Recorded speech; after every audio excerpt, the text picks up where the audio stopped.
Welcome to the ANA Candidate Forum. I am your moderator, Caleb Noel. We greatly appreciate the participation of 11 of the candidates in the 2021 Board of Governors race. Running for office are the following individuals listed alphabetically. For ANA President, Dr. Don Kagin and Dr. Ralph Ross. For ANA Vice President, Joe Boling. For ANA Governor, Mike Ellis, Muriel Eymery, Lynn Garrett, Mark Lighterman, Clifford Mishler, Charles Morgan, Rob Oberth, and Barry Stuppler. Also running for ANA Governor, but unable to attend this candidate forum due to illness, is Shanna Schmidt.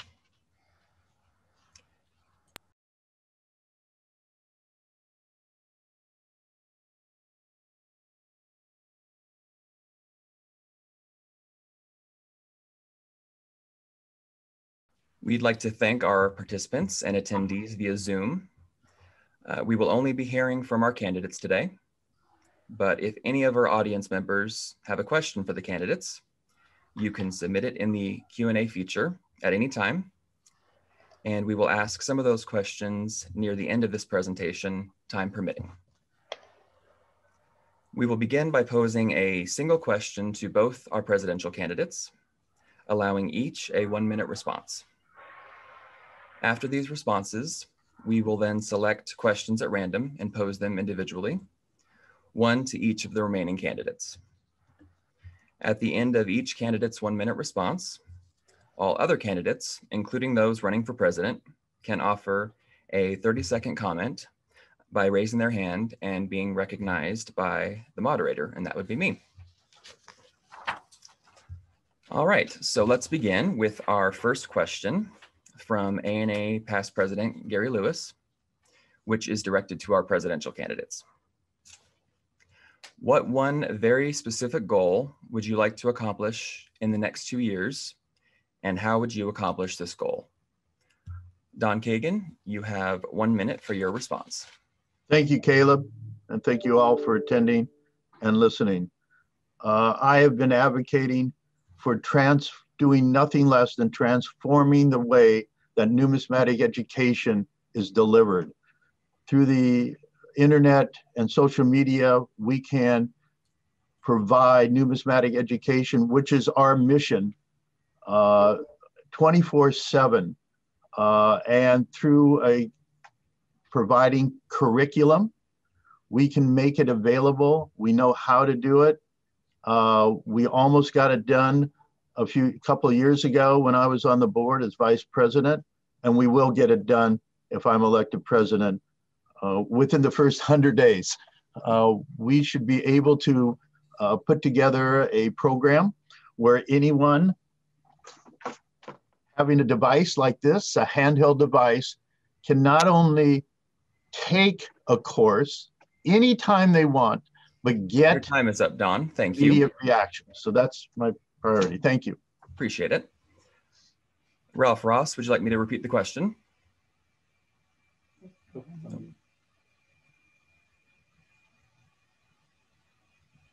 Yes, go ahead. I'm off mute. All right. What one very specific goal would you like to accomplish in the next 2 years, and how would you accomplish this goal? Well, I too, like Don, would like to see a smooth educational transition within the ANA. I've been a lifelong educator. Well, not lifelong, but for about the last 35, 40 years, I've been involved in education. And as a result of COVID-19, we have a whole bunch of hiccups, roadblocks, and those kinds of things. And it sort of put education on a different platform. The education now is going e-learning, e-style, electronically, electromagnetic waves. Now, I think that's a great opportunity for us to reach out to all the schools, colleges, universities, and those places where they can pick up on numismatic education, not only numismatic education, but just education in general, because our mission is promoting education. Now, I'm a grassroots collector. I started collecting because I had this serendipitous behavior with coins, and it's been with me for I don't know, over 65 years. So I would like to see within the next 2 years in my term, And Ralph, your time is up. Nice smooth transition of educational programs and policies. Thank you. All right, we will now ask each remaining candidate a question drawn at random. You will each have 1 minute for your response, after which the other candidates can offer a 30-second comment. So our first question is going to be for Joe Boling.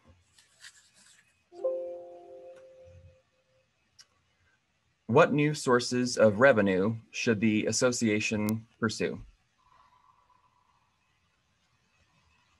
Well, that's a very interesting question because that's like the federal policy of user fees. I was against having fees charged for the Zoom lectures that we were delivering as part of our initial summer seminar.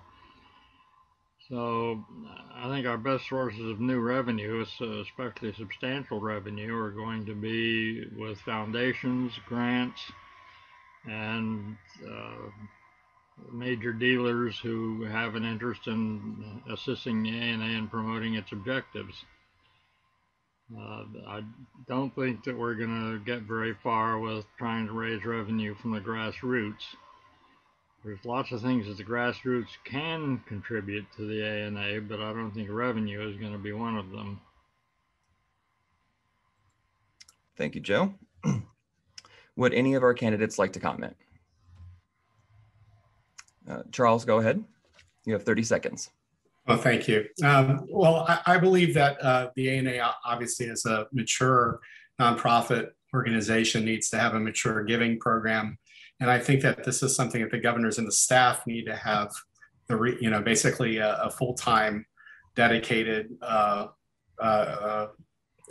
policy for. I think that if you go back to many of the endowments and things that the ANA relies on now for its funding, it came from donors who are willing to give to the ANA. I think when the ANA reinvigorates the hobby, I think Charles, your time is up. Thank you. Would anyone else like to comment? Barry, go ahead. We have the ability. This is a large industry. We have grading services, auction companies, major retailers. The ANA has historically never really wanted to partner or to seek assistance in anything more than a donation. We can expand the industry. We can expand the collector base. In this particular time of growth, where we're seeing substantial growth in collecting nationwide, we have the ability to partner with these associations, dealers. Barry, your time is up. Thank you.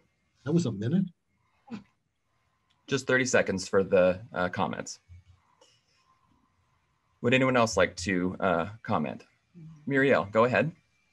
Yes, in addition to what you say about, the funding, I think that we should also, seek solution in our operation, monetizing, better our website and our brand, because we carry, a great brand with a value added. And that should be, better monetized. And I believe as well that what we're trying to do with the sale of the deaccessioned non-core collection of the museum is a good step forward to fund further learning and museum program. Your time is up. Thank you. Anyone else? We'll go with Rob first. I think we've done pretty well this year. I think that we're on the right track. I think the Fund Development Committee did a great job. I think we've got the foundation built to bring in more funds through, like Muriel said, the deaccession on eBay. From that, we can probably start building sponsorships and additional funds through membership.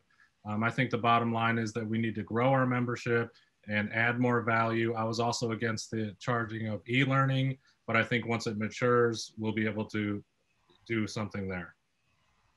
Thank you, Rob. Mary Lynn, you're up now.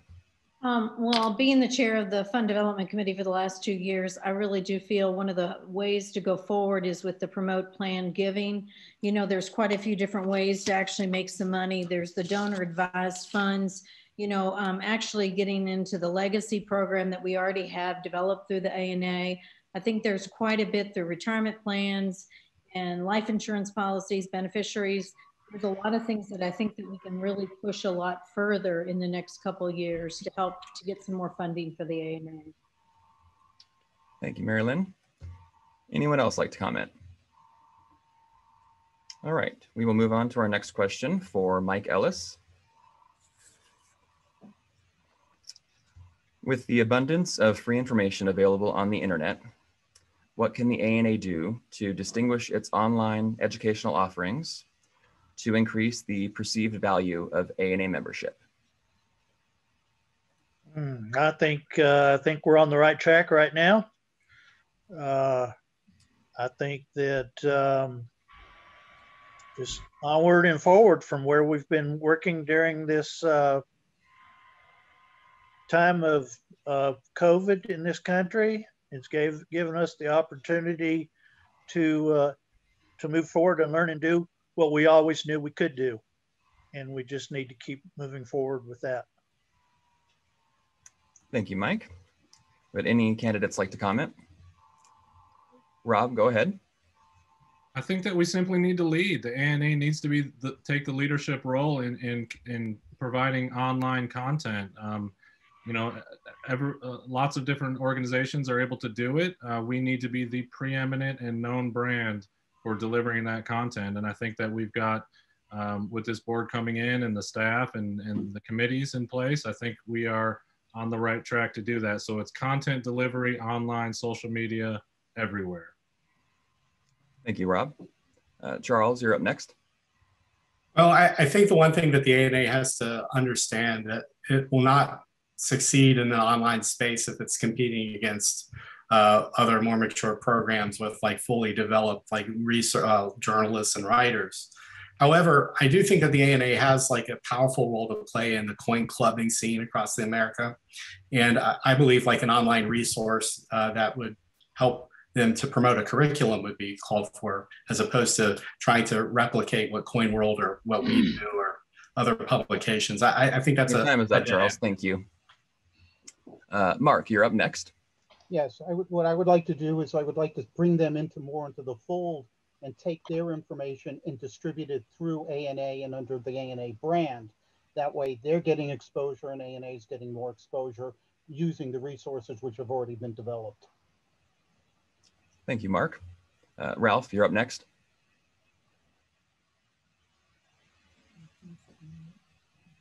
I think that the ANA, which is our national organization, is one of the most powerful coin organizations there is. And now we're trying to compete like we are a coin dealer, buying, selling, trading, swapping. I know it's an opportunity for us to regain and generate some revenue, which is great. But I don't think we should try to compete like a coin shop, a coin business. Remember, our national foundation was collectors, relaxation, enjoying coin collecting, fellowship, knowledge. And Ralph, your time is up. Thank you. Would any other candidates like to comment? Mary Lynn, go ahead.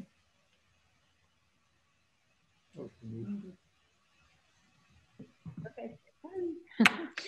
The only thing that I have to say is I'm just a firm advocate of the summer seminar because I think it's just one of the most, the best things that one of the ANA has to offer. And repeating social media and the Zoom classes, I think Zoom classes are just such a benefit to everyone. Thank you, Mary Lynn. Anyone else? Barry, go ahead. Ralph hit it on the head when he said that the ANA is the most powerful organization in the numismatic world. The problem is it doesn't behave like it. It could take an aggressive stance on many of the important key issues: fraud, counterfeiting, so many good things that are happening, bad things that are happening out there that the ANA tends to ignore, but they want money. If we could show that we could do something with the money, we would get more people contributing. Thank you, Barry. Anyone else? Muriel, go ahead. Yes, I wanted to join, Barry, and say that as the lead, non-for-profit, association, we have as well, a mission to and a trust for the people, to follow, our learning, classes, and to also, fight against, misleading information, on the internet, and choose, select the good ones. We have the museum as well, that we should use for our benefit. Muriel, your time is up. Thank you. Anybody else? Okay, we will move on then. Our next question is for Muriel. What about our mission is important to you, and what do you currently do to advance the association? Okay, what's essential, you know, in our mission is the educational, and I think, you know, the outreach to a wide community, like somebody, you know, mentioned earlier. We're a wide, you know, association of collectors, clubs, dealers, professionals, the public at large, and also academics, and we should represent, you know, that wide diversity. On my side, I particularly, you know, like to use for the benefit of the association, my international, you know, relationship, and what I see as well overseas to bring a wider, you know, group of young collectors in the world coined and numismatic segment and in the ancient that sometimes feel left out of the ANA and the content. And I hope that that international outreach and supporting very highly, you know, the DR program at grassroots level will benefit further the association. Thank you, Muriel. Would any candidates like to comment? Rob, go ahead. Yeah, I think it's important to say that our singular mandate, if we had one, which we do have one, our singular mandate is education and growth of the hobby. I think that our staff and our board and our volunteers should be focused on education first. And you know, I think that pushing out the e-learning program, raising funds, you know, building relationships with other platforms is instrumental, and I've definitely helped with a lot of that. Thank you, Rob. Don, you're up next. Oh, you're on mute, Don. How's that? Perfect. Thank you. Yeah, I think it's absolutely ridiculous that the ANA's mission is education and we have just one committee. Things have changed. We should make that one committee into at least 4 or 5 educational committees focusing on different areas of numismatics, educational programming and seminars being one, institutional outreach being another, online education, a separate committee just on that, and another educational partnerships that we can have. There's many things we could do. We need to revamp our entire committee program, especially education. All right, Charles, you're up next. I couldn't agree more. I think the educational mission cannot be achieved unless the ANA goes back to the very core principles George Heath had when he was talking about an alliance of kindred pursuits. I think we'll achieve our educational mission if we connect the ANA's mission to coin clubs' missions across the country and provide them the tools to educate their members. Thank you, Charles. Ralph, you're up next.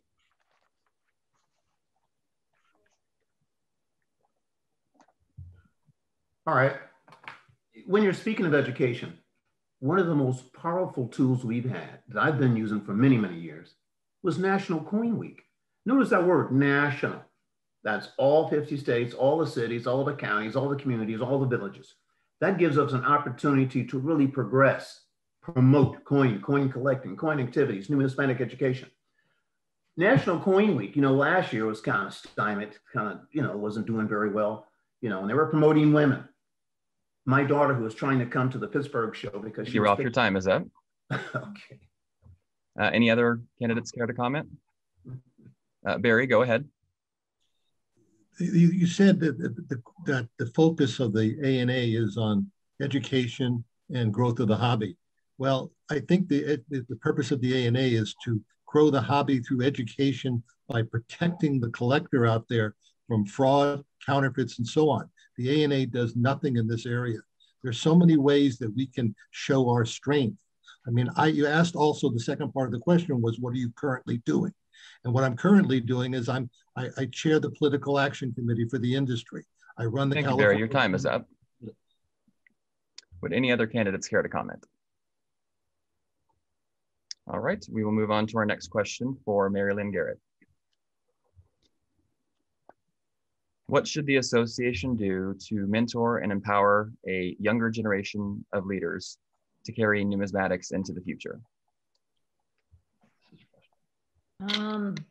Well, the continuation of summer seminar is one thing I think is a big thing that we need to get back in place for the future, because I had many people that have just really instrumentally got into ANA because of the summer seminar.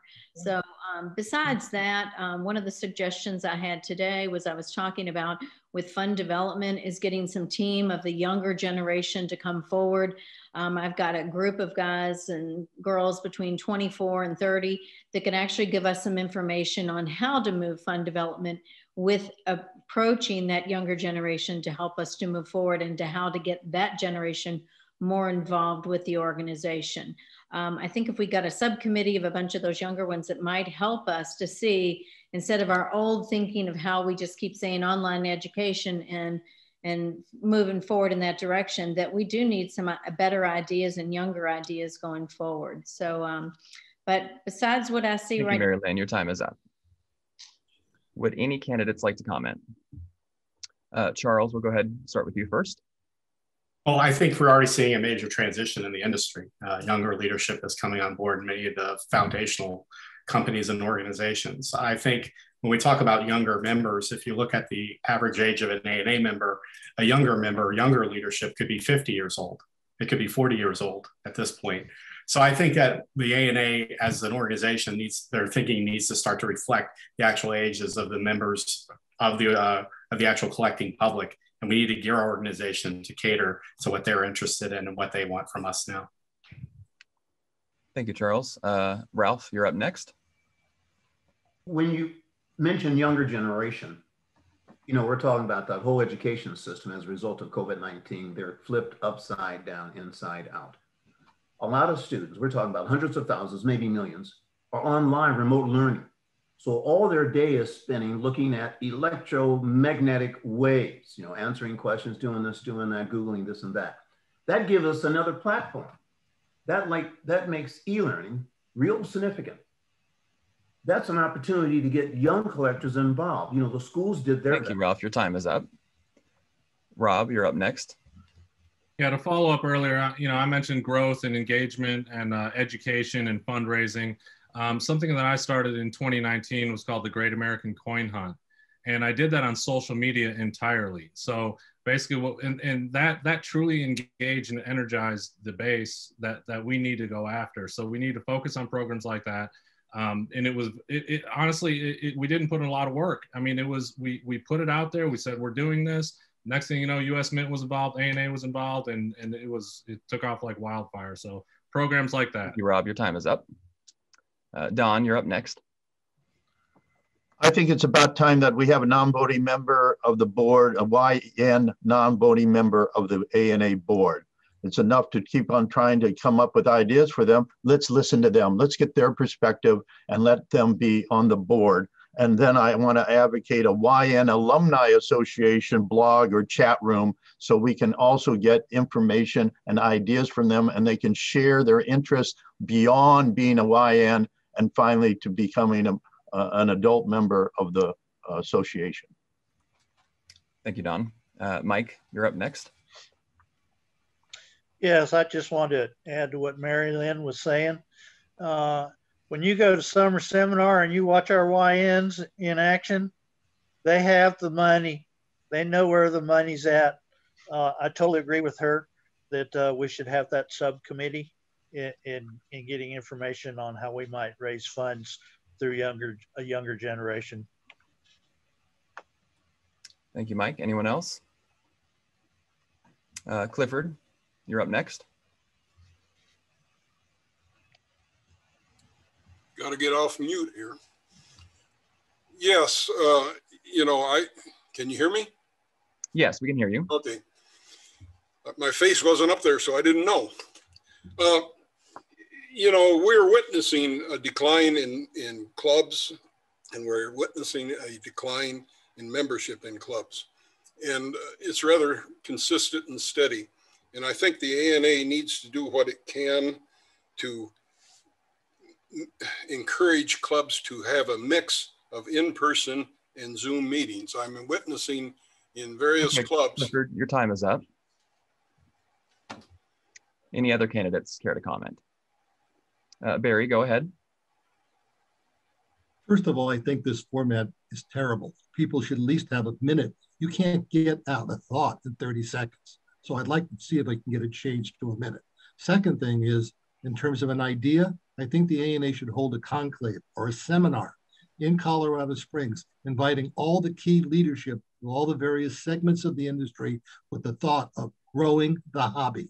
And you've got so many smart people out there that aren't connected to the ANA or don't want any part of the ANA can now be invited to and share their ideas and probably their money too. Thank you, Barry. Anyone else? Muriel, go ahead. Yes, I just want to mention that when I compare, with Asian, shows or association or even Latin American, I see a much younger crowd.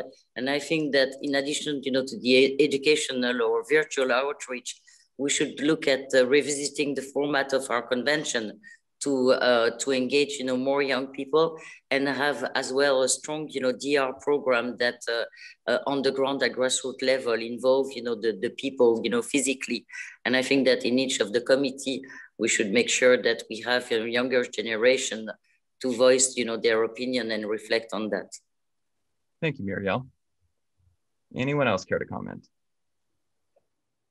All right, we will move along then. Our next question is for Mark Lighterman. What do you see as the greatest challenge facing the ANA and the board? And how would you, as a board member, propose to address it? The greatest challenge is every 2 years we come into the organization, you get a new board in there. And what happens is that they change direction, and it's like trying to change a aircraft carrier to turn in the size of a 20-foot boat. It can't be done. The thing is that we have to have long-term strategic plans, and we have to follow them from year to year. Extending the board was looking at as to term limits and that stuff and the amount of time each candidate has. But the thing is that we have to be concentrated, and the board has to work together to move forward with our mission statement of education and online information. Thank you, Mark. Charles, would you care to comment? Well, I think the biggest risk we take is by going down rabbit holes that have limited payoff. If you go back to the history of this organization, we promoted coin clubbing across America. In the pages of the Numismatist, we would report what was happening at coin clubs. Coin clubs are going to essentially be the heart and soul of whether or not the ANA has a renaissance. So my goal would be to valorize the work of coin clubs, to work with them, to give them tools. That's essentially my complete sole issue and the reason I'm running. Thank you, Charles. Any other candidates care to comment? Rob, go ahead. I'll back up Charles on that. I think that, something that we need is focus and direction and coordination. And if we can energize the coin clubs across America and let them know we're listening to them and we're focusing on them, leadership comes from the top and it's trickled down. So, if we can give them the tools they need to help grow the hobby, that's our job. Our singular mandate is education and growth and leadership. So that's what we need to focus on, and focusing on the collectors and the clubs is the way to go. Thank you, Rob. Ralph, you're up next. Leadership requires a lot of activities, a lot of energy, a lot of listening, a lot of commitments, a lot of reflection. Now, I've been on the board 8 years now. I've seen all kinds of things come and all kinds of things go, bylaws come and bylaws go and make things up 5 seconds. A lot of new attempts that have been unsuccessful or failed attempts. People are coming in with ideas. Sure, they're fine and wonderful, but it looks like it's the personalities there. We need to have a non-personal, open board relationship, transparency, where we all can. Thank you, Ralph. Your time is up. Mary Lynn, you're up next.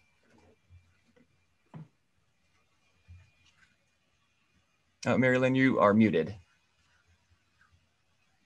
I'd say one of the things that I've noted in the last 2 years is that there are a lot of great ideas that are put out there, but we just don't have the funding going to the great ideas. Thank you, Marilyn. Anyone else? Yeah. Barry, go ahead. I love what Marilyn just said. She's correct.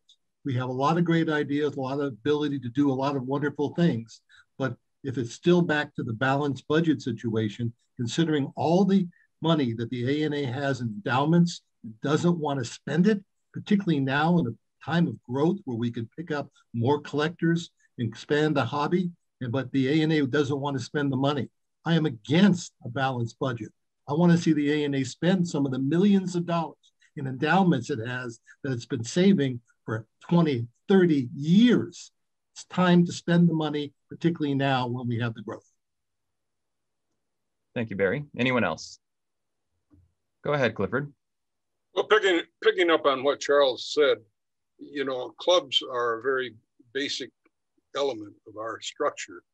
And it's, I think clubs are learning in this period of pandemic that they can both have in-person and they can have Zoom type of meetings. And I think they have to learn to mix them. And I think the ANA can lead them in that direction.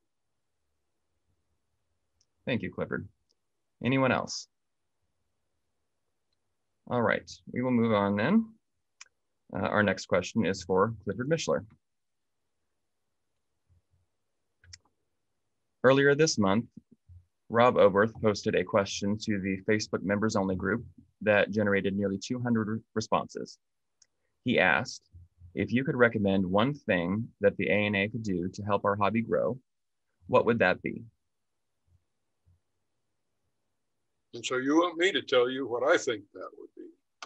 Yes, sir. Yes. Well, I don't know that there is any one thing that the ANA can do. There are just lots of things that need to be done and they need to be coordinated, but they need to be justified both fiscally, aesthetically, and as far as the interest of the public and the collector communities are concerned. Thank you, Clifford. Would any of the other candidates care to comment? Go ahead, Charles. I'll give this a crack. I mean, I think the hobby is actually growing. The metrics I look at on our own publication shows that there's a huge audience of coin collectors that are coming into the market. Problem is that the coin collectors are pretty much disorganized. We socially do not behave the same way as we did in the 30s, 40s, 50s, 60s, 70s, even at the height of the ANA's most sophisticated periods. So I think we need to provide organization and entice people to become more engaged and social in their collecting. I think that really is the answer. Thank you, Charles. Rob, you're up next. I think Charles is right. I think that the hobby is growing, and if you're online and you're paying attention to the vast growth that's going on in the engagement and the excitement, it's there. We need to bridge the gap. So the ANA needs to engage online with our membership who is there and willing and hungry and wanting our attention. That's what we need to do, bridge the gap. Thank you, Rob. Mary Lynn, you're up next. Yeah, the only thing that I would say is I agree with both those guys. The hobby is growing. Look at the membership. When we tested the water this year by increasing the membership there, that was a huge thing. You know, and I think COVID was a big help for us this last year in increasing hobby.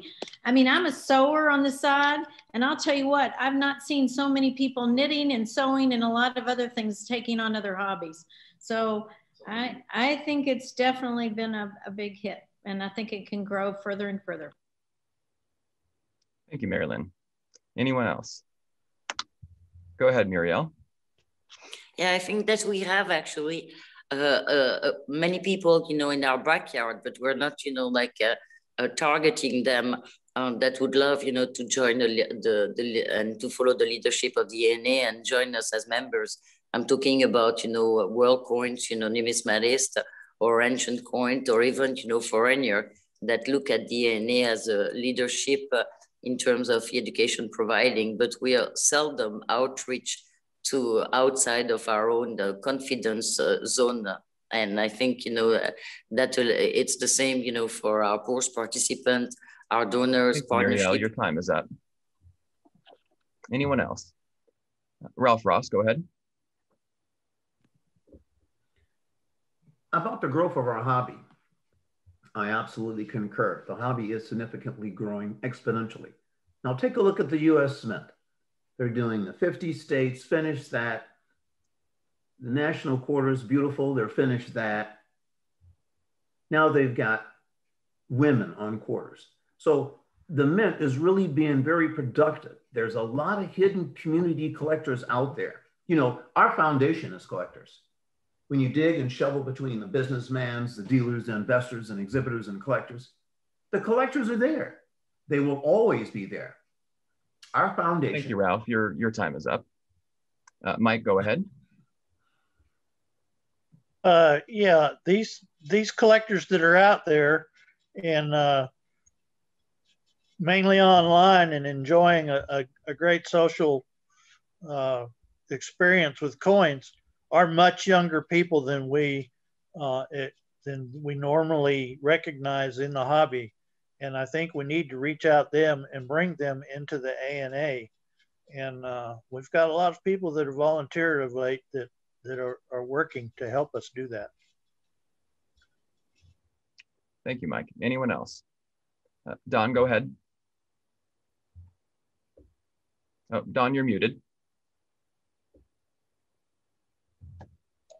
The virtual technology that we've been employing in coin clubs has been wonderful and has given us a template of going forward. We need to figure out how to integrate and help clubs through ANA helping clubs to integrate that technology in when we start meeting again physically, and many clubs are. So we need to help them, show them best practices and how to increase membership by showing that there's no more geographical limitations to being a member of a coin club. Thank you, Don. Mike, go ahead. See, your hand is raised. No, I'm sorry. It didn't go off from the last comment. Okay, thank you. All right, anyone else? All right, we will move on then. Our next question is for Charles Morgan. Past President Wendell Wolka asks, what actions besides cost cutting should the ANA consider in the event that auction revenues never return to pre-pandemic levels? Well, that's an interesting hypothetical. I think that auction revenues will return. I think there'll be an enormous pent-up demand. But that does not mean that the ANA doesn't have a responsibility of modernizing its coin conventions and to attract new members and members of the general public, collectors to come. I think that an honest accounting of our programs and their efficacy is needed. And I'm in favor of leaning the ANA's operations if we have programs that aren't giving a benefit to members. At the same time, I do believe that Mr. Stuppler is correct. We should invest in the future. So if that means that we are borrowing or taking our endowment and investing in programs that will transform the ANA, I'm in favor of doing that, but not while having a bloated budget for programs that already have proven that they don't work or aren't effective anymore. Thank you, Charles. Would anyone care to comment? Go ahead, Barry. Our president last night showed how the country needs to build its infrastructure. It needs to, at this particular time when we need the growth, he's willing to spend trillions of dollars to build the infrastructure. Why don't we just follow that lead? We have an opportunity to increase the numismatic collector base. We have an opportunity to do some wonderful things. And the ANA talks about balancing the budget. And it's been talking about that for at least the last 25 years that I know of. It's time to stop that and to spend the money needed to grow it when the time is right, and the time is right. Thank you, Barry. Anyone else? Go ahead, Mary Lynn. Can you repeat the question, please? Past President Wendell Wolka asks, what actions besides cost cutting should the ANA consider in the event that auction revenues never return to pre-pandemic levels? Okay. I just would really like to see the World's Fair of Money be the greatest show on earth. Thank you, Mary Lynn. Anyone else? Go ahead, Clifford. Well, you know, I think that the ANA going forward needs to be more critical in its reviews of both programs that are in existence and proposals to make sure that they bring the results within financial means. Thank you, Cliff. Anyone else? Go ahead, Don.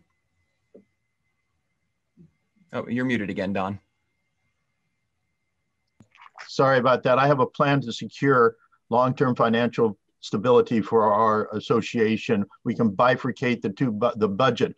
We can balance an operational budget, and then we can offer a program budget that will get partnerships involved and give them opportunities to partner and sponsor many of the programs. We can do it. We can balance the budget and increase our benefits and programs. Thank you, Don. Anyone else? All right. Our next question is going to be for Rob Oberth. How would you resolve a conflict with another board member over a policy on which you disagree? On a policy which we disagree, so we do that every day. So we do that in the board meetings and we do that in emails, and that's sort of standard. You know, there hasn't been enough personal conflict with me personally to have dealt with that, but I do contribute when I feel like I can contribute to general conflict. You know, reaching out to the board member, getting insight from people, leaders in the hobby about, you know, a conflict is probably ideal as long as it's not confidential, you know, and then just kind of dealing with it with the board itself in the meetings and in emails. Thank you, Rob. Would any of the candidates like to comment? Go ahead, Barry. When I was president of the ANA between 2007 and 9, I believe, or 5 and 7, I would deal with people. I would tell my board what issues were coming up, and I'd ask for their input and get an understanding of what they're thinking so that I can try to either help them get to a point where we could meet some commonality or at least reach a decision for the majority of the board.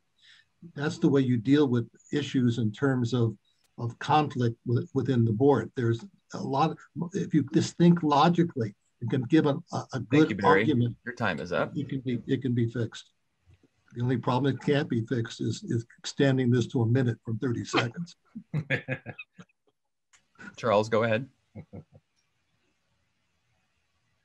Well, it may take 5 votes to get a motion passed, but the reality is to have an effective governance, you have to create consensus and a buy-in from the members. I don't think anybody running for this position is running it for personal glory.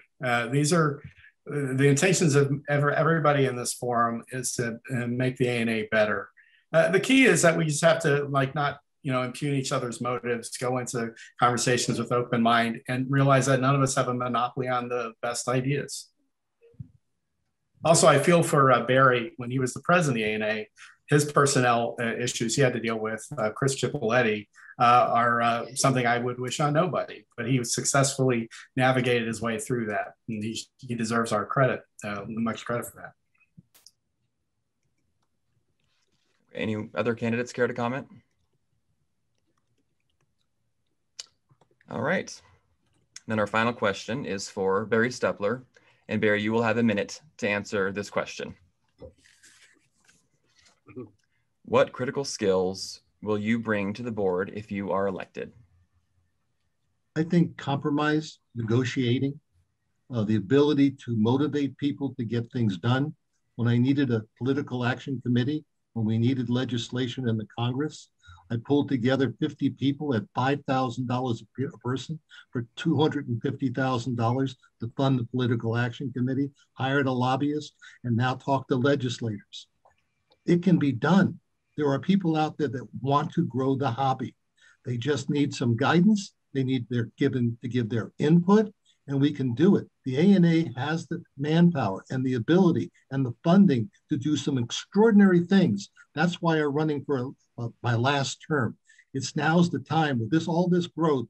I need to see growth in the hobby. I'm seeing it right now, but the ANA is doing nothing to increase it, expand it, or to show that its leadership role is there to help anybody else in the hobby that wants to do the same thing. And it's frustrating. I know that a new president with some correct guidance and a good board can get this job done. I just want to be part of it. Thank you, Barry. Would any of the candidates like to comment?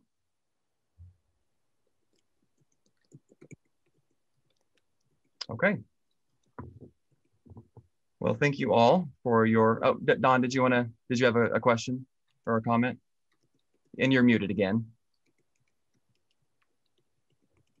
Least I'm consistent. I think that's important. And I just wanted to comment that we don't need at this time just a manager. We need a leader, somebody who's going to make some bold moves and ideas. And as Barry pointed out, it's time. We just had some terrible things that have happened to our country and to our associations. And now it's time to move on with bold new ideas and consensus building and leadership to move on, not just manage. Thank you, Don. Anyone else? All right. Well, thank you all for your responses. We will now present some of the audience's questions to the candidates. Audience members, if you have not already done so, you can type your questions in the Q&A feature. Candidates, your responses to these questions are limited to 30 seconds, and you will only be allowed one response per question, so please make it count. Let's begin with our first question, which is directed to our presidential candidates. Don and Ralph, would you briefly comment on the results of the ANA's fundraising and major donor efforts in the past 2 years, and explain specifically what initiatives you would take in your presidential term to improve fundraising? And Don, we'll start with you. Yes, there is two things we should do. One, increase the opportunities for partnerships, and the other is to go a different way towards soliciting participation by our membership. We need to stop asking again and again and again for money, money, money, money, checks, checks, checks. Yes, a capital campaign maybe once a year is fine, but we have something that many other associations, most others don't. We have people who have built collections over the years. Many of them don't have kids to leave it to or whatever. They should leave it to ANA, and that will really help our stability in the long run. Thank you, Don, appreciate it. And Ralph, your response, please. You know, we have a fundraising department. I think that's wonderful. But what I'm noticing that they're asking the same people all the time. Yes, we need to get new opportunities. Now, I see some of us that are supposed to reach out to some of these sponsors. You know, I see that like a boiler room activity. You know, hey, how are you? Fine, thank you. Are you able to give a couple thousand? I think that those people, when they get engaged, they will make a donation because they see the positive movement. They see that we're headed progressively in the positive direction. They see that we're using enthusiasm and boldness and making some concerns and making the path. Thank you, Ralph. Your time is up. Appropriate. And would any of the other candidates like to comment? Go ahead, Charles. Yeah, I mean, if you build an organization organization that people are proud to be part of. They're going to feel a real benefit and a pull to continue and perpetuate it. Our goal is to create that thing that people want to be part of. Thank you, Charles. Go ahead, Mary Lynn. Make sure you're unmuted, please, Mary Lynn. With being in fund development for 2 years, I still feel planned giving is a way to go forward with this. Thank you, Mary Lynn. Anyone else? All right, we'll head on to our next question. What do you see as the future of the district and club representative program for the ANA? Would any of the candidates like to answer that question? Go ahead, Charles. I would like to see that program completely revamped. And I also think if the ANA were to invest much attention and many of its educational resources in creating tangible ways for the ANA to distribute information to the clubs, I think you'll see more club engagement. You'll have coin clubs all across the country with 10% of their members being part of the ANA. So I'm in complete favor of overhauling that entire system, devoting more effort and more resources to the club and the club community through our district representation. Thank you, Charles. Mike, go ahead. I totally agree with Charles. I know we can work with the clubs across the country, and we have to work more with our district representatives. They're kind of like a stepchild out there. But we need to create programs or go back to some programs we've had in the past that worked with the clubs. We can do it, and I think we must. Thank you, Mike. Go ahead, Clifford. Well, you know, I think that our current chairman of that area, whose name I can never remember how to pronounce, has been doing a very good job within the constraints that he operates under. But we need to provide a greater opportunity for him to do more with the total program. Thank you, Cliff. Go ahead, Muriel. Yes, I think that it's a funding, stone of the ANA, and we definitely need to do, much more with our DR program in the United States and also, overseas, and definitely give them funding. All those people are volunteers, and we should at least, provide them for the means, to go attend, clubs and different, convention to rally or other, society clubs or membership, but the funding needs to be there because we cannot rely only on our volunteers to do so at DR level. Thank you, Muriel. Go ahead, Mary Lynn. I've recently just dealt with Richard, and I want to say that I'll tell you what, he needs more resources and he needs more help. I think he's doing an excellent job, like Charles Morgan and a couple of the other people are saying, but he definitely needs some help in there. And I mean, he's doing an excellent job. Thank you, Mary Lynn. Go ahead, Ralph. That outreach program has been very important in bringing in fresh new members. It's been connecting to the clubs and the communities out there in our nation. It needs more funding. We have a commitment and responsibility to help the chairman, Richard, of course, to do much more, to get engaged and recruit more members. There's a lot of members out there and they're not ANA members. They don't even know about some of the prestiges and involvement, the benefits and those things that the ANA offer. They're just coin collectors. I'm going to just call them just everyday. Thank you, Ralph. Your time is up. Coin collectors. Okay. Rob, go ahead.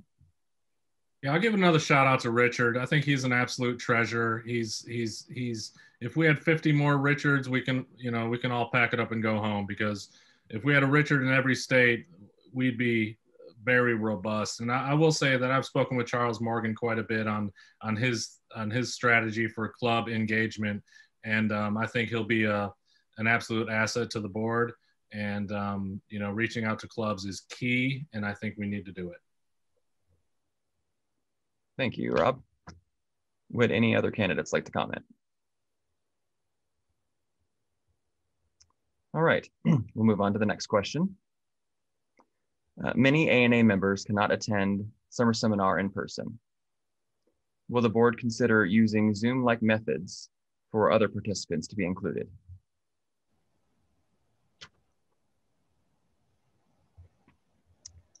Go ahead, Don. Absolutely. Charles, you're up next. Yeah, I would like to see the ANA develop a clearinghouse on its website so that we can have qualified experts provide their services through Zoom meetings, and that, you know, clubs and can go through the ANA to schedule these learning sessions. And I'm also in favor of streaming Money Talks and the summer seminar. Thank you, Charles. Mike, you're up next. Sorry, folks. There's nothing like summer seminar. You just have to be there.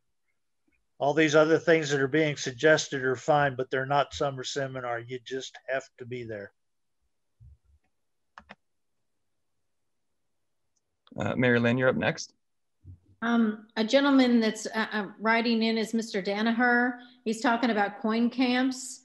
You know, I think for, you know, with the summer seminar, I do think we need to look at a lot of different things. And I think Zoom and all this is, with the last year, has made us be aware that there are a lot of other avenues to be able to educate.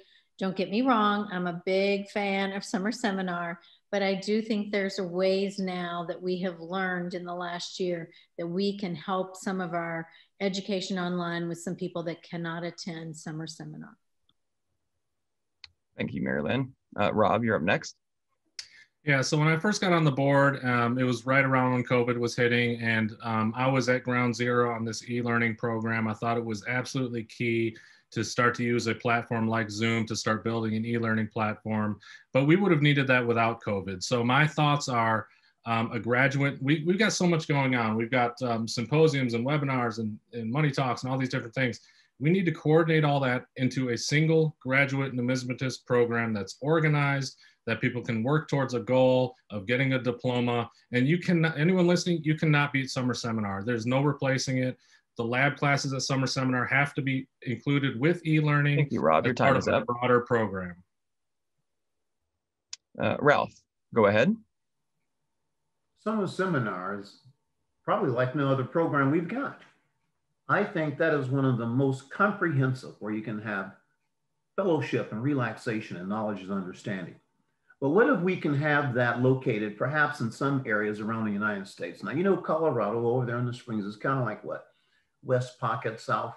But what if we had something maybe in the East or the Midwest? You know, there was some talk about some branch organization where we can have some books, library, exhibits, some people who can describe and talk numismatics at a satellite station or something like that. Now, that's something to consider. We're talking about future. We're looking at 3 Thank you, Ralph. Your time is up. Would anyone else care to comment? Go ahead, Cliff. Well, as a soon-to-be 82-year-old, personally, I don't like Zoom and all these kind of fancy things that are coming into the world. But it is the future, and the ANA needs to use it discreetly and productively, and it needs to encourage its member clubs and those who could be member clubs to do likewise. Thank you, Cliff. Go ahead, Barry. I've taught at summer seminar a number of years, and we cap out at around 32 people. Could we cap out at 32 people and have 50 online or more? That would be great. We can handle it as teachers. I'm sure we can handle it, and we could integrate the Zoom people into the people that are there. So yeah, it's a wonderful experience, and I love being in Colorado Springs for that period of time. But there's a lot of people that can't make it for one reason or another, and it would be lovely to be able to offer Zoom as an expansion to regular classes. Thank you, Barry. Anyone else? All right, we'll move on to our next question.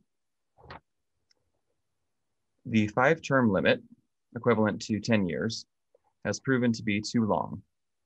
An effective board member should be able to accomplish their goals in 3 terms. Would you support a 3-term limit for board members? Go ahead, Rob. No, I wouldn't, and it has nothing to do with personal, desires at all. I think that it takes at least that long to implement anything. It is not easy to push programs through at all. 2 years goes by really quickly, and I'm okay with the current setup as it is. I'm not saying I may not run again after this term. I may wait, another 10, 20 years before I come back and run again when I can be a little more effective and more knowledgeable, but I think the terms are just fine as they are. Thank you, Rob. Charles, you're up next. Well, one of the things you lose when you have term limits, and this is for the president or for the board, is institutional knowledge. So one of the problems I think that's the ANA needs to look at in its history is when it took many leadership positions with the ANA Authentication Bureau, with ANAX, with trying to police the industry, subsequent boards would come on and they would have very wildly different opinions of what the role of the ANA was in the hobby. So the things that you may like with this board may completely go away when the next board comes because you don't want the same people in charge. I'm actually not in favor of the 1-term limit for the president. Thank you, Charles. I'm against that. Anyone else? Go ahead, Barry. I had 5 terms on the board. 1, I was appointed, and 4, I was elected. That's why I have another term available to me. When I started out, I was in consumer protection on the head of the committee for a couple terms. Then I moved to education. By the time I got to vice president on my 4th term there, I started learning things about the entire organization. I am definitely against a 3-term limit. A board member that's effective, that is knowledgeable, and knows the ANA would probably be nice to be on for a full 5 terms and hopefully end as president like I did. Thank you, Barry. Mary Lynn, go ahead. The only thing I want to just say is I think the current limits are okay. Mark, go ahead. Problem with the 3-term limit is that once you get on the board, it usually takes you that first year to learn the ropes and get used to the board. I've been on for 8 years, but I've been as an appointed officer. If you get on the first year, the second year you're in there, then you're going to either be running for vice president or president on your 3rd term. You need more than 3 terms to at least groom somebody to take over as president of this organization. Thank you, Mark. Don, go ahead. I've been on 2 boards, 8 years. 5 terms is fine. One of the first things I would do as president would be initiate a bylaws change for a 3-year term. That's what it should take. My experience is takes 3 years, and I would look into retroactively making 4 terms of 3 years available, maybe even 5, and make it retroactive so people from that have been termed out in the past might have an opportunity to be on the board again. Thank you, Don. Go ahead, Cliff. Well, my answer to the question was asked is a solid no. Thank you, Cliff. Anyone else? Go ahead, Muriel. Yeah, I think that it's important to have 5 terms because we can carry on a strategic vision at 5, 10 years that we couldn't do with a shorter. And I think that's what's even more important is that each of the board members take active steps in various committee, because it's at the committee level that we help and support the ANA even more so than at the board level. And we should all rotate. I was very lucky to belong to 3 committees these terms, membership, finance, and budget and outreach. And it truly, helped. Thank you, Muriel. Your time is up. Mike, go ahead. Like the majority of the candidates have stated, in essence, I am absolutely opposed to just 3 terms for primarily the same reasons that they've given. Thank you, Mike. Anyone else? Okay, we'll go on to our next question. How would you reorganize the exhibits at the World's Fair of Money so that exhibitors get the appreciation they deserve?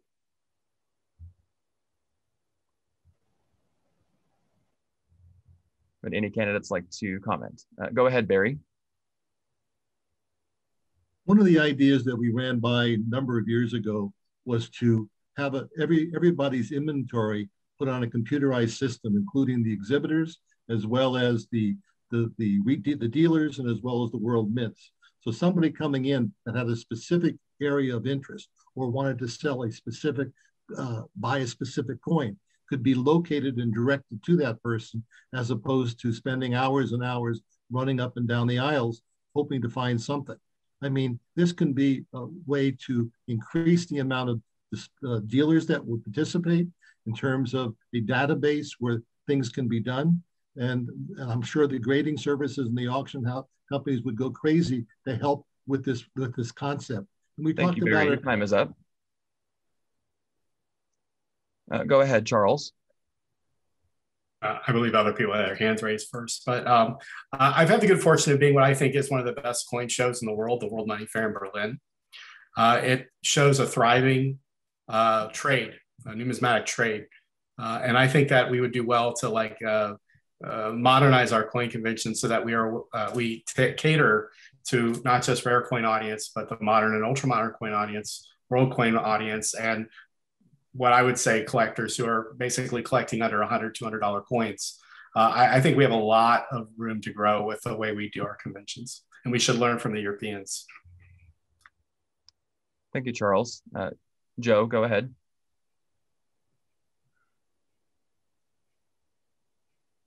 I would restore the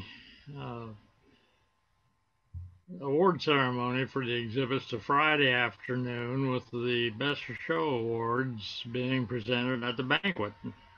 The way we have it now, the Best of Show awards are being presented at the banquet on Friday night or not at all, and the awards are being given out for all the other exhibits on Saturday. And that completely turns the reward aspect of exhibiting upside down. We need to restore. Thank you, Joe. Your time is up. Go ahead, Ralph. You know, I've always had some problems with the education exhibits. They've always been far back in the corner. You know, where are they? Oh, I forgot about them. Oh, they're over here. Go up 2 stairs, catch an elevator to get a flight. And, you know, the exhibitors were formerly the foundation collectors. They just decided to share academically and scholarship and fellowship and knowledge of what they've got. I think that should be way up front, paramount. I know security reasons and personnel and logistics on floor layout, they always tend to have exhibits way off to the side. And then exhibitors like, oh, okay, fine, thank you, see you later. I think, of course, the Best of Show and some of the sophisticated exhibitors. Thank you, Ralph. Your time is up. Recognized at the banquet, at the main major banquet. Okay. Mary-Lynn, go ahead. Yeah, I don't really have an answer to it, but I do want to say if I could change anything, it's been nothing but an education for me to see those exhibits, and I really appreciate them, but I think they should be moved to the front of the room. I think the exhibit committee does a great job. They really, really do. I've had a real opportunity to read quite a bit back there when I have a chance. And the other thing is I wish that we could afford better prizes for them than just the ribbons or whatever. So anyway, those are just my thoughts. Thank you, Mary-Lynn. Go ahead, Mark. The exhibit committee got disbanded this past year, got converted into the convention committee. I would like to see it brought back. We've always looked at alternatives and other ways of presenting stuff. It is a very lively committee when they get together and we do discuss stuff. It is not passive where we agree on everything. We do share ideas and the rest. We are looking at online exhibiting. We are looking at doing things virtually and the rest, but we need to have the committee be able to function throughout the convention and be able to meet as an official committee. Thank you, Mark. Anyone else?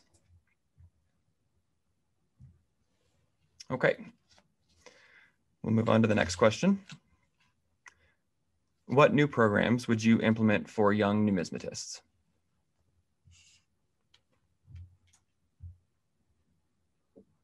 Would any of the candidates like to respond? Go ahead, Ralph. Some of you might know that as an educator, I started one of the world's largest high school coin clubs. Robust, dynamic, exciting, bold, you name it. Students, we traveled to coin shows and enjoyed ourselves. Now, the young people right now, they're looking at a whole different educational platform. I'm online teaching, and hence all the little kids from, I guess, K through universities and colleges are all online doing this and that. I think it's important that we try to get something associated in their hands. Now, we've got a program called Schools, Coins in the Classroom. And so if we could enhance that, turn that into the e-learning program where people can get a chance to take a look at what's going on. Thank you, Ralph. Your time is up. Involved with technology. Thank you. Appreciate it. Charles, you're up next. I think one thing we need to be aware of is the fact that numismatics is everywhere. Numismatics is in video games. Numismatics is in comic books. It's in pop culture. I'm a type of person who believes that we should consider young numismatists and treat them age appropriately. But I want to see the focus more on new collectors across all the age spectrums and completely focus on children as some sort of like saving thing for the ANA. I think we're missing out a huge opportunity to be part of the culture and bring those cultural elements to numismatics. And I think young people and new collectors both need to be treated with some sort of diligent care. Thank you, Charles. Rob, you're up next. I think that we need to expand our internship program for a couple of reasons. One, the staff is overwhelmed, they're backlogged, there's tons of work to do. I know work with some really brilliant people at some of the largest organizations in America, at all of them, who started out at summer seminar and they got their start, and there are some brilliant people. So if we can expand on our internship program, not just during summer seminar, but bring them out to help organize and sort and process coins, real coins. If we can expand our summer seminar across the nation instead of just in Colorado Springs or at the shows, we would be onto something huge. Thank you, Rob. Go ahead, Mary Lynn. The one thing I want to say is just with my experience with the clubs is that, we get a lot of young numismatists that come to the clubs, but I think the hardest part is they only stay because we have auctions and that, and they really want to get in on the auction items. Then they leave our clubs. So I'm not sure what it is that we need to be doing to keep them within the clubs. But one thing that we've done with our Girl Scouts and other things over the years is the one-on-one mentoring programs, which I'm not sure that we've done this with ANA because I've not really checked into it. But like with us, we had a guy that we mentored for a long time, and now he's a big coin dealer and he doesn't come to our club anymore. But I think we can encourage more one-on-one. Thank you, Mary Lynn. Go ahead, Mike. Just to answer Mary Lynn's question there, we do have mentors, but they're through the scholarship, the Numismatic Scholar Program. We could possibly have more mentors out there, but we definitely have mentors available through the scholarship program, to the Numismatic Scholar Program. Thank you, Mike. Anyone else? Go ahead, Barry. Many of the world mints make colorized coins with superheroes, celebrities, a tremendous amount of things that interest the young people. We could work with them to put together a collection of various colorized special superhero coins or whatever, celebrities, that would allow the young people to get interested in something they have an interest in and hopefully work into more conventional series of coins. But at least opens that audience. And I'm sure many of these mints would love to work with the ANA who have never called them or talked to them about any type of program like that. Thank you, Barry. Anyone else? I think Clifford had his hand up first. Go ahead. Well, I think the ANA and the coin hobby at large Well, you know, they always have talked about the young numismatists, and certainly they are important. But we have really neglected what I consider to be the young numismatist of today, who is somebody with a career and probably in their late 30s to early 50s, but a 10 or 15 year span there where they're looking for something and actively have the ability to pursue it. Thank you, Cliff. Go ahead, Don. I would promote virtual clubs, bringing in young people, seminars, summer seminars, bringing in young people virtually, chat rooms for young numismatists, board participation, as I mentioned before, an alumni group. I co-founded Coins in the Classroom. I would revitalize that with using teachers, and I would partner with the U.S. Mint to help us with the programs. And I co-founded the P&G Mentor Program. I'd like to see something like that for career-interested young numismatists implemented by the ANA. Thank you, Don. Anyone else? Go ahead, Muriel. Yeah, I think it's important, you know, to think about all the level of, you know, young numismatists. And the first thing is that with the new initiative that we have about, you know, the eBay sale of the deaccession, you know, a non-core collection, it will put back, you know, on the market, especially, you know, for low value, starting, you know, $20, you know, type of coin. And I hope that will provide sufficient material, you know, for a young collector to not only continue, you know, their interest, but go into more diverse, you know, collection. And I think it's very important for the second youngest level of numismatists to actually provide, you know, some professional programs through summer seminars. Muriel, your time is up. Yeah, go ahead. Does anyone else have a comment? Go ahead, Barry. Don mentioned Coins in the Classroom, which is a program he co-founded. Extraordinary program. We took teachers to a site, taught them how to use coins in the classroom, provided educational material for them. Program was taking off, and then guess what? The ANA couldn't fit it into the budget, had to cut it back. Again, another situation that was a great idea, and it couldn't go anywhere because we didn't allow the funds to get it going. It's again, it keeps making my point of how the ANA's had some substantial ideas, great ideas, but then funding killed it. Go ahead, Mike. We still have a Coins in the Classroom program. Thank you, Mike. Anyone else? All right, we'll move on to our next question.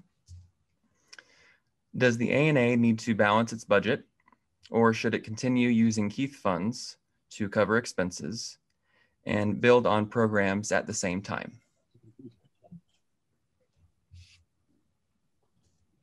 Go ahead, Rob. The Keith funds are there to be used. So, you know, how are we going to use them? Are we going to use them to fund overhead, or are we going to use them to grow important programs? I think it's to use them to just to kind of stay afloat is not the way to go.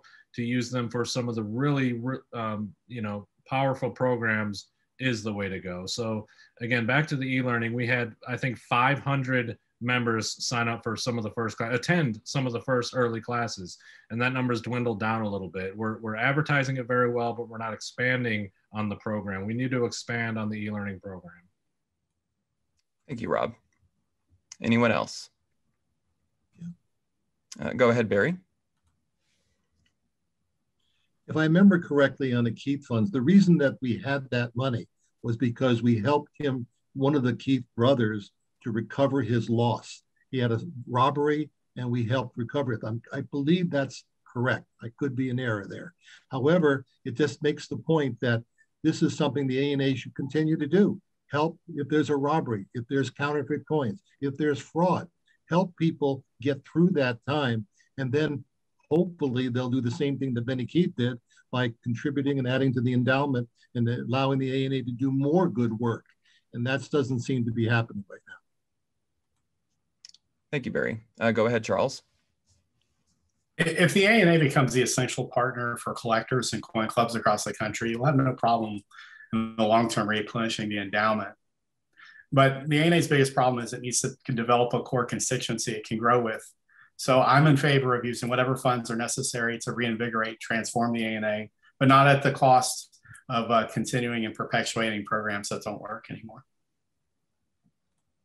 Thank you, Charles. Go ahead, Ralph. We have a fiduciary responsibility to try to do the best we can with the funding we have available, especially the Benny Keefe. The whole idea is to use the money to help us expand and grow and develop. This is a good opportunity. When COVID-19 hit, it was understood. Companies, businesses, institutions, industries, the whole world, the global relationship was at a standstill. It was almost imperative that we have to do something to find our way. I'm all for spending money necessary so we can have some result at the end and some growth. I think that's imperative. Thank you, Ralph. Mary Lynn, you're up next. Well, in the last 2 years, I've relooked at a lot of this, but I do think the ANA just needs to be responsible and watch what they're doing with the amount, because I'm concerned not for my generation, but the generation behind us, that I would like for the ANA to be available for the young numismatists that are coming up. Our issues have been, where are we spending our money? Library, magazine, museums, the numismatist. These are all good things and they're all great, but I don't know the answer. I don't know the answer. Thank you, Mary Lynn. Go ahead, Cliff. Well, I largely agree with what Charles and Ralph said. Very basically, we need to use the Keith funds for that long-term investment aspects of the ANA's efforts.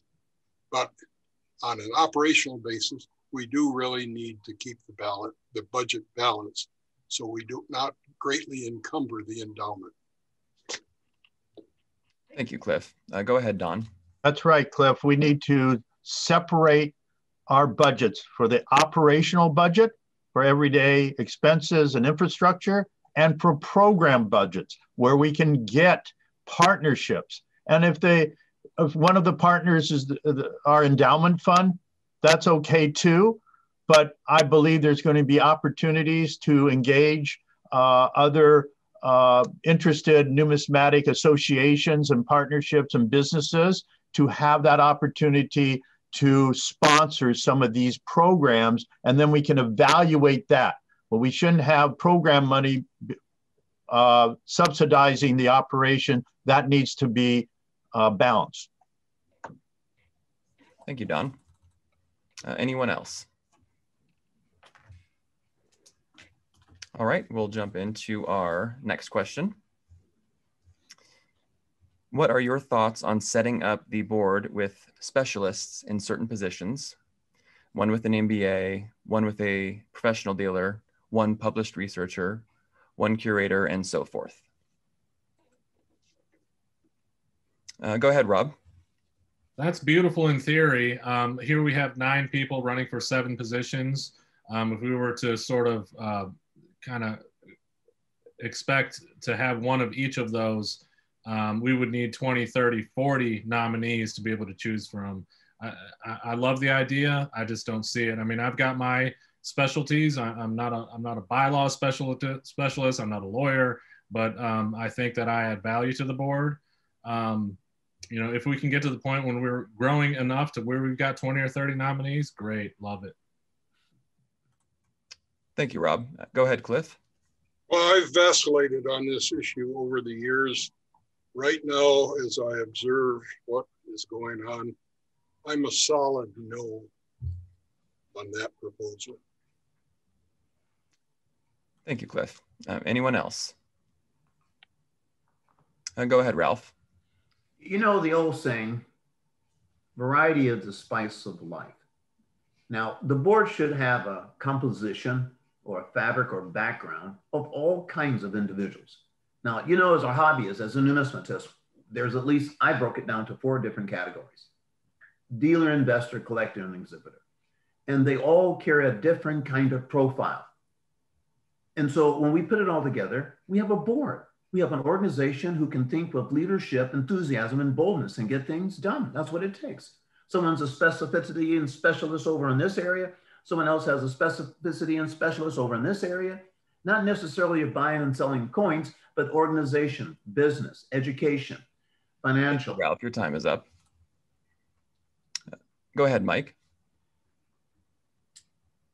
Yeah, I agree with Clifford and pretty much Rob. We do have a good variety of people already on the board. We're just different. We bring different interests, but I'm totally against mandated positions on the board. Thank you, Mike. Go ahead, Don. There's no need for mandating this. You can have that expertise coming to the board through the president or through advisors. I'm for a presidential advisory committee of people who have those kind of backgrounds, who don't want to be full members of the board, who don't have the time to do it because they're so successful in their own business. They can respond to 1 or 2 or 3 specific questions and issues that we're dealing with, and then we can absorb that and use that, and as a board, use that information and resources without mandating it on the board. Thank you, Don. Anyone else? Okay, we will move on to our final question then. What current ANA programs do you think are not working and should be reconsidered or revamped?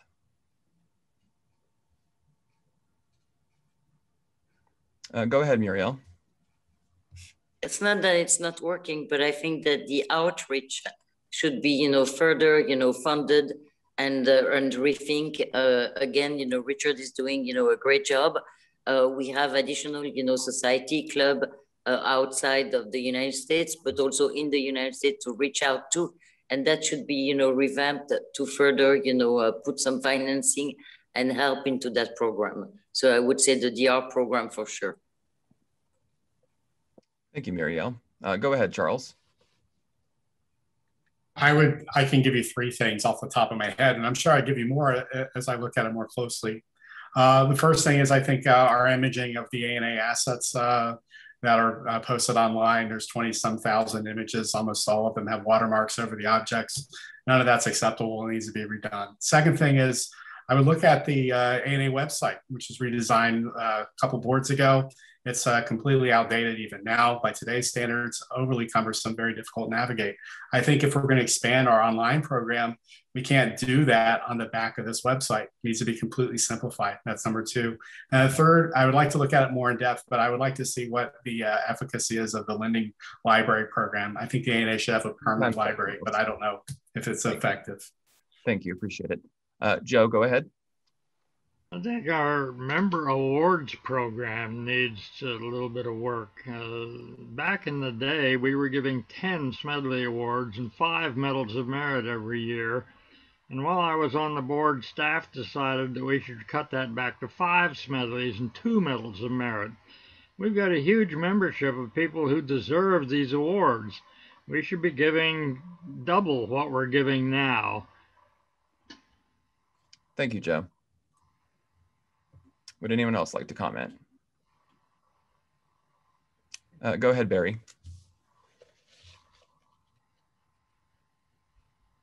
I agree with Charles. I think he's right on point for the 3 issues that he brought up.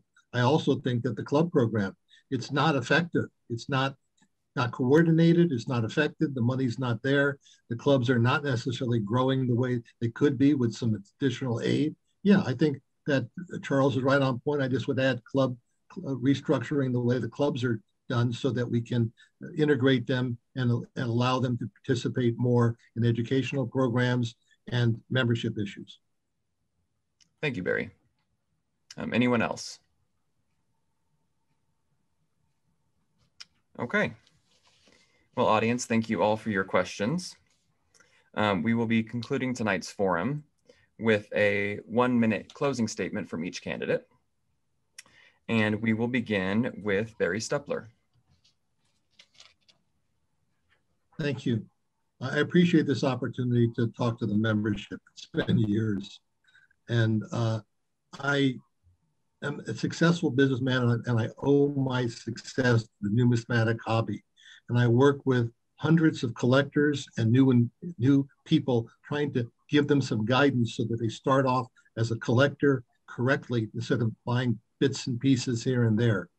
The ANA can do so much for the new collector, whether he or she be 10 years, 12 years old, or 60 years old. It doesn't make a difference.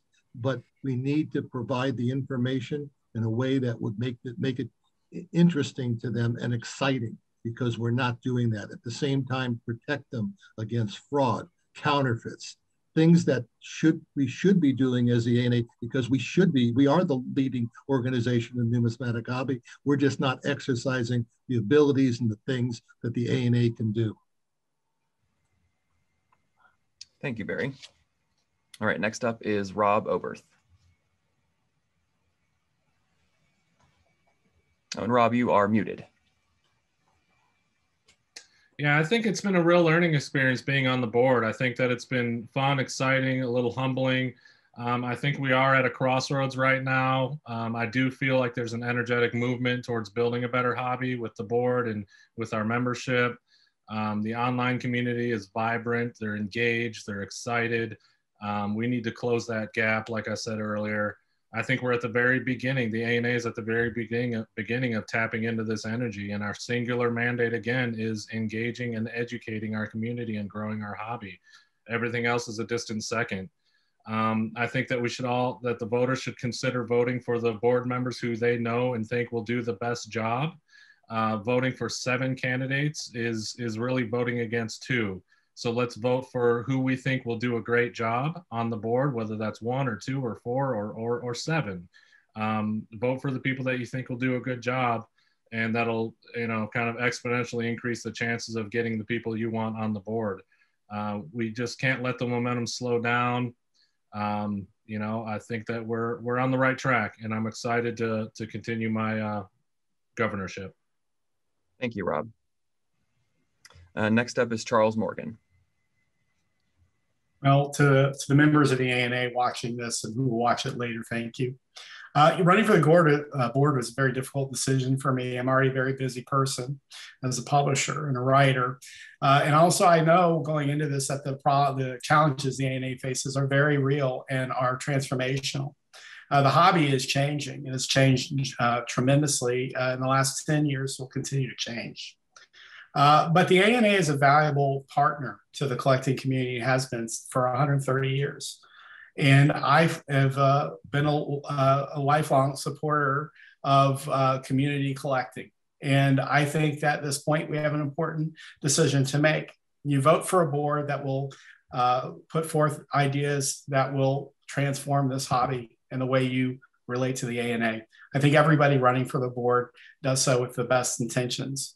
And I look forward to working with any of the members who are elected if I am elected. If I'm not elected, I will still support the ANA and continue to work with the elected officials to see that we can make a better hobby. Thank you. Thank you, Charles.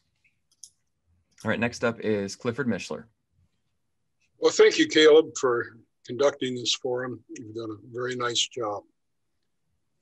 Over the years, I have often spoken to individuals and groups, and I have charged them to take a $100 bill out of their wallet every year and make sure that they're an ANA member, and make sure that they're a member of their state and regional organization, and make sure that they're a member of their specialty organizations. They need to do that if they have fiscally benefited or otherwise enjoyed this hobby, because it has brought them many rewards in excess of that $100. And they would even have change left after spending that $100. I urge everybody to do that in addition to asking them to vote for me. Thank you, Clifford. Next up is Mark Lighterman. I have been a volunteer behind the scenes. I've held almost every position at local, regional, and national organizations, everything secretary, treasurer, president, and the rest. I've been a national volunteer for the ANA over 20 years, and I have worked the exhibit area for over 30 in both FUN and ANA. I've been in the boardroom for the last 8 years, and I hope that being able to give a voice to the membership into the boardroom, because a lot of them come to me most of the time looking for, to get input in. I will have that voice now as a voting member. Thank you. Thank you, Mark. All right, next up is Mary Lynn Garrett. Okay, I just want to thank the members for my past 2 years of serving you. And I thank you for listening tonight and for considering me for another term. The last 2 years have been bad. It's been bad with this COVID, but yet we've worked very hard through it. I look forward to getting back to the new normal and helping to grow the hobby. If anyone needs to reach out to me, you can get me at mlgarrett@money.org. I do want to say I've really enjoyed working with the members of the Board of Governors for the last 2 years. I've really had a good opportunity to be educated in a different light. And that's all I have to say. But thank you all very much, and I hope to see you in Rosemont. Thank you, Mary Lynn. All right, next up is Muriel Eymery.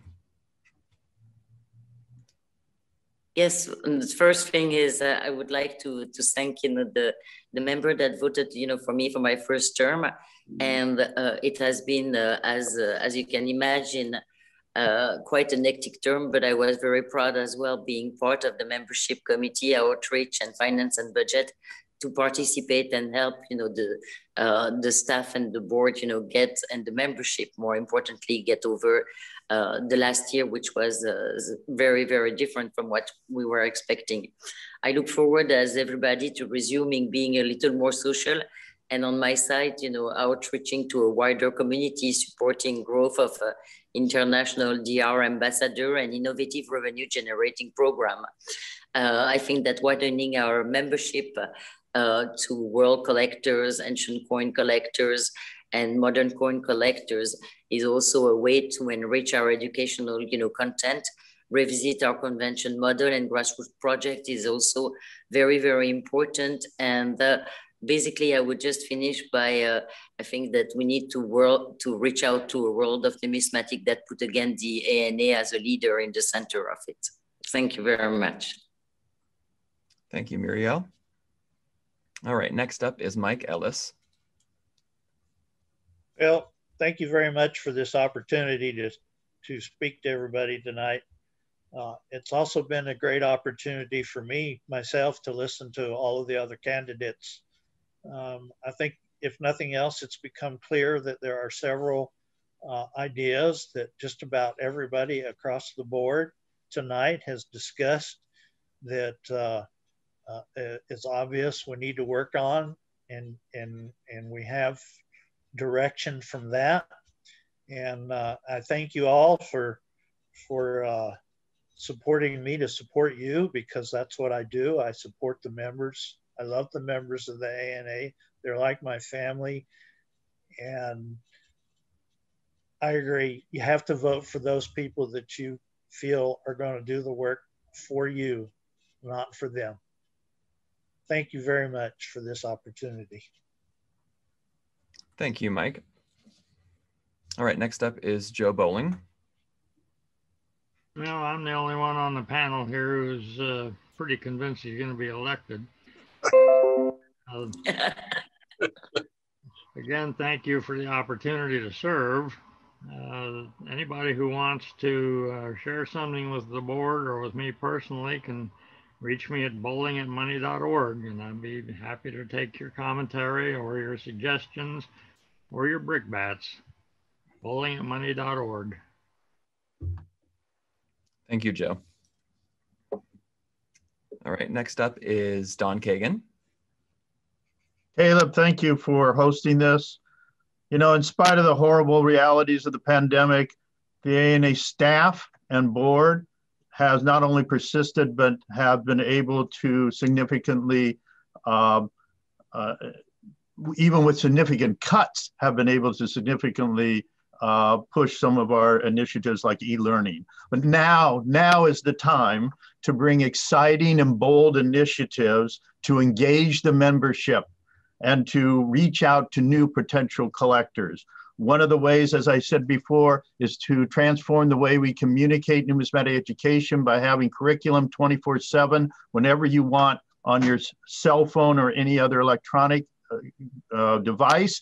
Another way is we need to revamp, streamline, and revitalize all the ANA committees. We need to look at all of them critically. We need to expand those that need to be expanded, get rid of those that don't get us the best bang for our buck and time and resources, and reach out to a whole new generation of volunteers. I have over 80 different ideas and initiatives. So if you want to see some of them, go to Kagin #4 anapresident.com. Thank you again, Caleb. Thank you, Don. All right, and finally we have Ralph Ross. Unmute it. You know, the way we meet and greet, touch and hold, teach and learn has all been changed tremendously now. Our hobby is a whole different platform. I would like to see honesty, sincerity, integrity, transparency at the helm or at the leadership position. I think it's important that we do the best we can because we're now in a pretty much relatively changing environment. It's changing almost routinely until we get to a platform where we're okay right now. We're still trying to figure things out. We're not through this yet. And so at the ANA, we're up for a new leadership. I'm running for president on a platform of trying to do my best as a grassroots collector, trying to get those people involved with integrity, passion, and to get those collectors out who are in the wool, you know, in the closet. I was a closet collector. I know what that means. I didn't know anything about the ANA. When I joined the ANA, I was joining an organization of collectors, passion and fun and enjoyment. I didn't know it existed. And now look at me. I'm running for the president of the American Numismatic Association. That means I've seen a lot, heard a lot, done a lot numismatically. I was a former Thank you, Ralph. That's been a minute. I appreciate it. Thank you. Thank you. I want to thank everyone. And thank you, Caleb. All right. And the ANA would like to thank everyone who participated in this year's candidate forum. The complete candidate biographies and platforms will be in the June 2021 issue of the Numismatist. All members entitled to vote under ANA bylaws will receive a ballot in the mail unless they chose to cast their votes electronically. The election is open through the month of June. Ballots must be received by Election Services Corporation by July 1st in order to be counted. Thank you all for attending this year's forum and for your consideration of our candidates. From the ANA's home and headquarters, I hope you have a wonderful evening.